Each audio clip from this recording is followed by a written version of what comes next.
अरे सर, कितना चाहिए बताइए ना। आपके साथ साथ पुलिस स्टेशन को भी फंड कर दूंगा। बस रजिस्टर में नाम मत लिखवाइएगा। ऑफर तो अच्छा है तेरा। इधर आ। Smile please. अब इसके आगे बोल।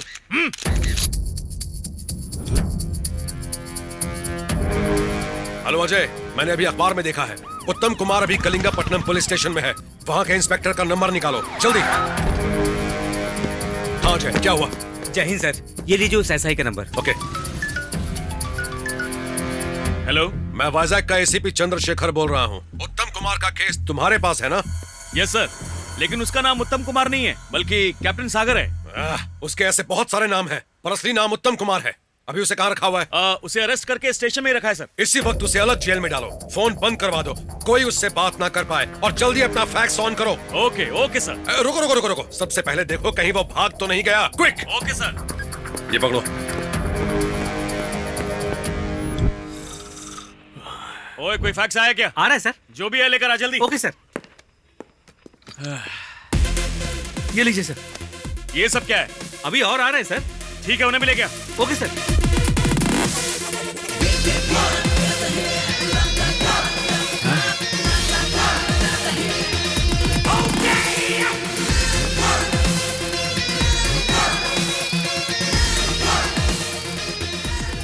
अभी और भी है क्या? सर पेपर खत्म हो गए। इतने सारे केस?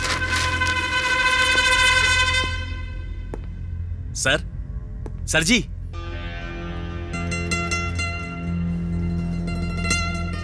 थोड़ी मेहरबानी करेंगे लॉकअप में जाने की?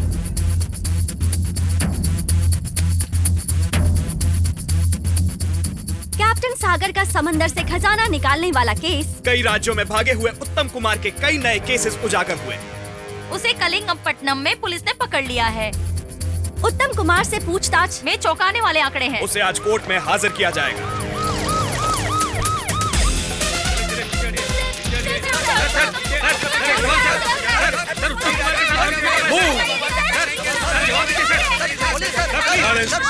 साइलेंस। उत्तम कुमार को आज कोर्ट में पेश किया जाएगा।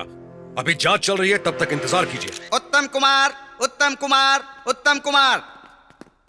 सत्यमेव जयते। नमस्ते सर। तुम्हारा नाम उत्तम कुमार किसने रखा है? सर, वो मैं समाज का अच्छा नागरिक बनूं इसलिए माँ बाप ने रखा था सर। बेवकूफ समझता है। अब तुम मुझसे क्या चाहते हो? किस्मत वाला है। पुलिस डिपार्टमेंट की तरफ से तुम्हें कस्टडी में लेने की अर्जी मंजूर कर ली गई है। कोर्ट तुम्हारे वकील को अगले 2 दिन तक तुमसे मिलने के लिए सिर्फ 1 घंटे की इजाजत देती है। तुम्हें वकील से बात करनी है। ठीक है सर। कोर्ट पुलिस डिपार्टमेंट को यह आदेश देता है कि मुजरिम को उसी हालत में कोर्ट को वापस सौंपे जिस हालत में उसे दिया जा रहा है।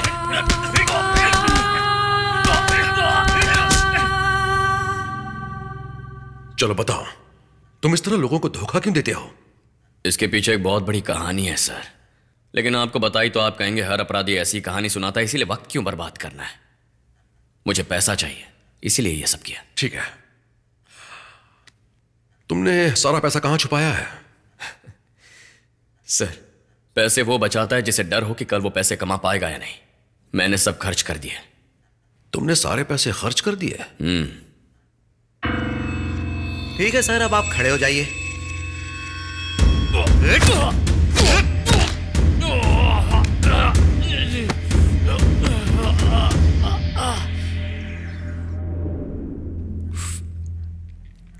तुमने बहुतों को लूटा है, इतना पैसा क्यों चाहिए तुम्हें? यही सवाल विजय माल्या से पूछ सकते हैं, या फिर नीरज मोदी से। सर, इस दुनिया में जैसे धरती, आग, हवा, पानी और आकाश है, वैसे पैसा भी एक तत्व बन चुका है सर। और ये पैसा इन पंचभूतों से भी ज्यादा पड़ा है। इसकी जरूरत है, हर दिन जरूरत पड़ती है सर। मैंने अपनी सर्विस में बहुत सारे धोखेबाज देखे हैं, पर तुम जैसा धोखेबाज नहीं। धोखेबाज मत कहिए सर, अच्छा आदमी हूं मैं।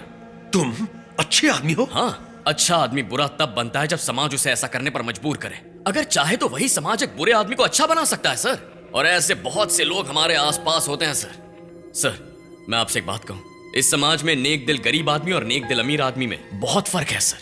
मैं भी लायंस क्लब ज्वाइन करके चश्मा घड़ी पहन के अच्छा आदमी बन सकता हूं, या सड़क के किनारे एक छोटी सी जूस की दुकान लगा के भी अच्छा आदमी बन सकता हूं। बड़ा ग्लास 30 रुपए, मीडियम ग्लास 20 रुपए और छोटा ग्लास 10 रुपए में बेच के। नेक दिल गरीब नहीं बनना है सर, मुझे तो नेक दिल वाला अमीर आदमी बनना है सर। इसमें गलत क्या है?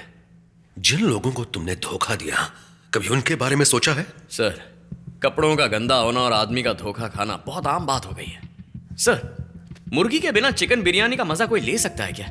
वैसे भी मैं किसी को धोखा देने गया नहीं सर, उसे धोखा खाने का मौका दिया जो मेरे पास आ गया। तुमने मौका दिया? मैं आपकी जगह होता तो ये केस रजिस्टर करता ही नहीं सर। क्या बकवास कर रहे हो? देखिए, जो किसान हमें खाना देता है उसके लिए हम दुआ करते हैं कि उसे कभी कोई परेशानी ना हो, लेकिन जब वही किसान बैंक में लोन लेने आता है तो हम ही लोग उसे रोज चक्कर कटवाते हैं। बड़े लोग भी आते हैं ना सूट पहन के लोन लेने के लिए, अपने बड़े बड़े बिजनेस और फैक्ट्री दिखाते हैं, फिर उसी बैंक को लूटते हैं जिसने उन्हें लोन दिया है। बताइए सर, क्या ये धोखा नहीं है? ये धोखा नहीं है क्या? धोखा ही है। क्या आप उनके नाम पर केस कर सकते हो? उन पर केस कैसे कर सकते हैं? इसीलिए तो दुनिया में धोखा देना और धोखा खाना एकदम नॉर्मल हो गया है सर।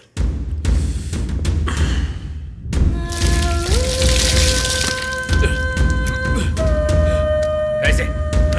चलो चल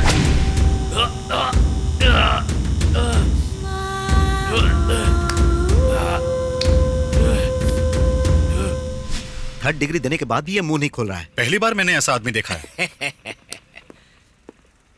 अरे भाइयों, वो इतनी आसानी से मुंह नहीं खोलने वाला।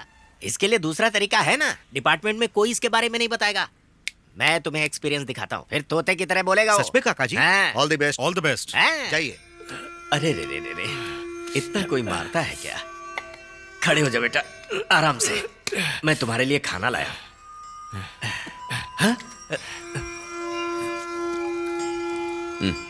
हाँ, खा ले खा ले।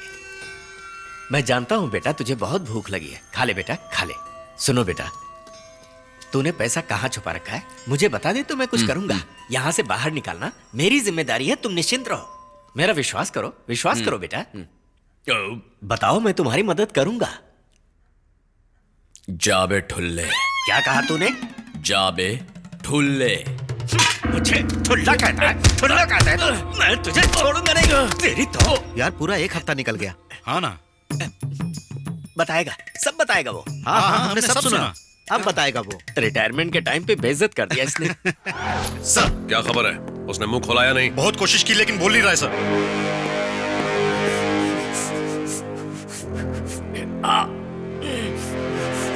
चलो बताओ, तुमने सारा पैसा कहां छुपाया है? नहीं बताओगे तो सारी जिंदगी यहीं सड़ोगे। आप मेरा कुछ नहीं बिगाड़ सकते, क्योंकि मैं कोई गरीब आदमी नहीं हूं।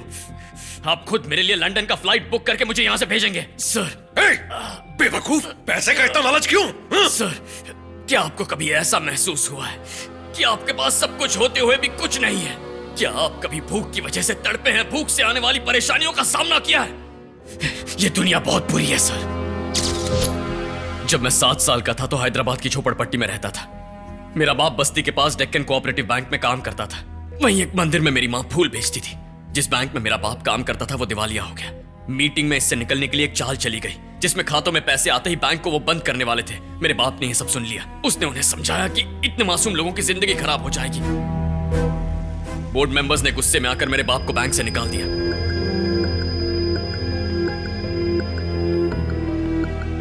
लोगों ने जब स्कीम के बारे में सुना तो वहां पैसे जमा करने वालों की भीड़ लग गई। मेरे बाप ने लोगों को धोखा खाने से बचने के लिए उन्हें बहुत समझाया, लेकिन लोगों में लालच इतना था कि वहां भगदड़ मच गई। मेरा बाप वहां फंस गया। मां ने उन्हें बचाने की कोशिश की, लेकिन वो दोनों भीड़ के पैरों तले कुचले गए। मेरे बाप ने वहीं दम तोड़ दिया। मां को उन्होंने हॉस्पिटल में मौत से लड़ने के लिए छोड़ दिया।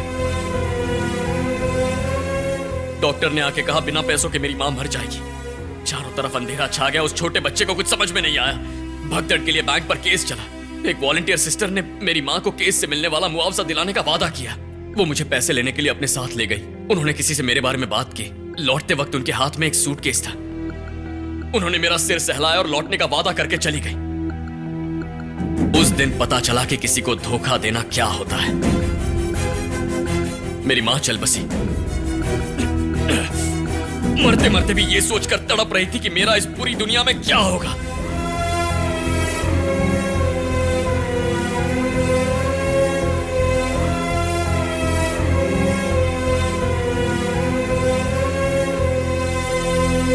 शमशान के गार्ड ने मुझे रोते हुए देखा और मेरे पास आया। उसने मुझसे कहा कि दुनिया ऐसी है, यहाँ किसी पे भरोसा मत करना, लेकिन धोखा देने वालों को कभी अपना दुश्मन भी मत समझना। हमेशा उन्हें गुरु की नजर से देखना। उसने पूछा मैं किस तरह जीना चाहता हूं सर। अकेला था और बचपन में ही सड़क पर आ गया।